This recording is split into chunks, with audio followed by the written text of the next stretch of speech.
अॻिते वधंदे अव्हांखे अपडेट कंदा हलूं त टंडोलायर में एसटीपी अगवान अल्ताफ़ जसकानी क़तल केस में अहम अगभराई थी आहे। अहम ख़बर आहे अव्हांखे ॾेई रहिया आहियूं त क़तल केस में गिरफ़्तार जवाबदार ज़मीर रिंद ॾोह जो एतराफ़ करे वरितो आहे। नाज़रीन, अहम ख़बर आहे अव्हां ताईं पहुचाईंदा हलूं त टंडोलायर में एसटीपी अगवान अल्ताफ़ जसकानी क़तल केस में अहम अगभराई थी आहे। क़तल केस में गिरफ़्तार जवाबदार ज़मीर रिंद ॾोह जो एतराफ़ करे वरितो आहे।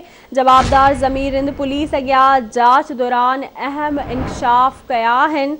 पुलिस पारां ॾोह में इस्तेमाल थियल पिस्टल हथ करण जी दावा पिणु कई वई आहे। तफ़सील मालूम कंदासीं गुलाम रसूल नोड़ियो खां। जी गुलाम रसूल, कहिड़ा अपडेट्स आहिनि?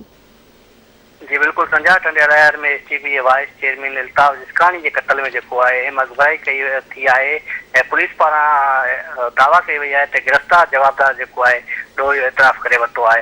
हाणे ॿुधायां त गिरफ़्तार जवाबदार ज़मीर रिंद पुलिस साम्हूं जांच दौरान अहम इंकशाफ कया आहिनि ऐं इंकशाफ करण बैदि जेको आहे पुलिस हिकु ॿियो केस दाख़िल करे वरितो आहे ऐं केस में जेको आहे केस जे मतन में ॼाणायो वियो आहे त असलम रिंद जी जाइ ते जेको आहे असलम रिंद भोलू ख़ानज़ादे शाहनवाज़ रिंद अली अहमद ऐं आरिफ खटियाण सां गॾु जेको आहे प्लानिंग कई वई।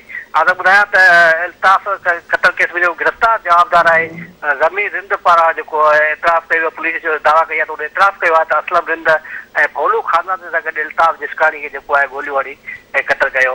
हाणे ॿुधायो इन सिलसिले में जेको आहे जांच ऑफिसर सीआई इंचार्ज असलम लांघा सां राब्तो कयो वियो। उन जो चवणु आहे त जवाबदार ज़मीर ऐं आरिफ जेको आहे ॾोह क़बूल कयो आहे, हथियार बि हथ कया आहिनि। इन जो चवणु आहे त टे जवाबदार जेको आहे असां गिरफ़्तार करे वरिता आहिनि ऐं ॿिया जेकी जवाबदार जेकी केस में नामज़द आहे उन्हनि खे जल्द गिरफ़्तार कयो वेंदो।